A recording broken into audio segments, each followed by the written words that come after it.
പ്രിയപ്പെട്ടവരെ, നമ്മുടെ നോമ്പുകാല യാത്രയുടെ 3-ാം ദിനത്തിലേക്ക് ഏവർക്കും സ്വാഗതം. ഇന്ന് മത്തായിയുടെ സുവിശേഷം 18-ാം അധ്യായം 1 മുതൽ 10 വരെയുള്ള വചനഭാഗത്തിലൂടെ യേശു നമ്മെ ഒരു വലിയ സത്യം ഓർമ്മിപ്പിക്കുകയാണ്. ശിഷ്യന്മാർ ചോദിച്ചു, സ്വർഗ്ഗരാജ്യത്തിൽ വലിയവനാര്?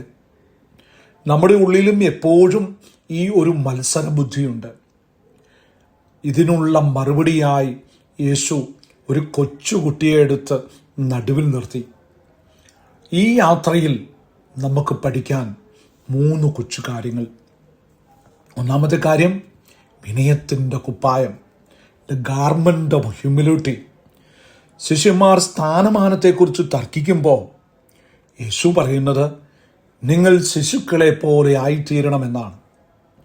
വലിയവനാകാൻ നോക്കുന്ന ലോകത്ത് ചെറിയവനാകാൻ പഠിക്കുന്നതാണ് നോമ്പിൻ്റെ വഴി. അഹങ്കാരം വെടിഞ്ഞ് വിനയമുള്ളവരാകാൻ നമുക്ക് ശ്രമിക്കാം. ഇന്ന് വീട്ടിലോ ജോലിസ്ഥലത്തോ ആരോടെങ്കിലും അനാവശ്യമായി വാശി കാണിക്കാതെ ഒരു തെറ്റു പറ്റിയാൽ ക്ഷമിക്കണമെന്ന് പറയാൻ ആർജവമുണ്ടാകട്ടെ. അത് നമ്മെ വലിയവരാക്കും. രണ്ടാമത്തെ കാര്യം, ഇടർച്ചയാവരുത്, തണലാകണം. Be a shelter, not a stumbling block. ഈ കൊച്ചുകുട്ടികളിൽ ഒരുവന് പോലും ഇടർച്ച വരുത്തുന്നവൻ ശിക്ഷിക്കപ്പെടുമെന്ന് യേശു കർശനമായി പറയുന്നുണ്ട്.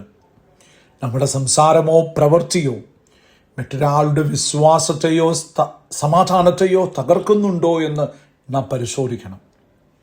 ഇന്ന് മറ്റൊരാളെക്കുറിച്ച് കുറ്റം പറയുന്നതോ മോശമായി സംസാരിക്കുന്നതോ ഒഴിവാക്കാം. പകരം ഒരാൾക്കെങ്കിലും ഒരു നല്ല വാക്ക് പറഞ്ഞ് ആശ്വാസമാകാം. മൂന്നാമത്തെ കാര്യം, ആരെയും നിസ്സാരരായി കാണരുത്. Never despise anyone. ഈ ചെറിയവരിൽ ഒരുവനെ പോലും നിങ്ങൾ നിസ്സാരമാക്കരുത് എന്നാണ് ഇന്നത്തെ വചനം അവസാനിപ്പിക്കുന്നത്.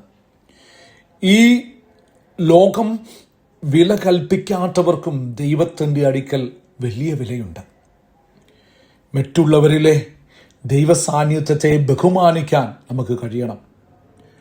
ഇന്ന് നമ്മുടെ സഹായം ചോദിച്ചു വരുന്നവരെയോ നമ്മളെക്കാൾ താഴെയെന്ന് നാം കരുതുന്നവരെയോ ഒന്ന് കരുണയോടെ നോക്കാം. അവരോട് അല്പം ദയോടെ പെരുമാറാം. ഈ 3-ാം ദിനത്തിൽ നമുക്ക് നമ്മുടെ ഉള്ളിലെ കുട്ടിത്വം തിരിച്ചു പിടിക്കാം. അഹങ്കാരം വെടിഞ്ഞ് വിനയത്തോടെ മുന്നേറാം. 3 കാര്യങ്ങൾ: വിനയമുള്ളവരാകാം, സ്റ്റേ ഹംബിൾ, ഇടർച്ച വരുത്താതിരിക്കാം, don't be a stumbling block, എല്ലാവരെയും ബഹുമാനിക്കാം, റെസ്പെക്ട് എവരിവൺ. ദൈവം നമ്മെ അനുഗ്രഹിക്കട്ടെ.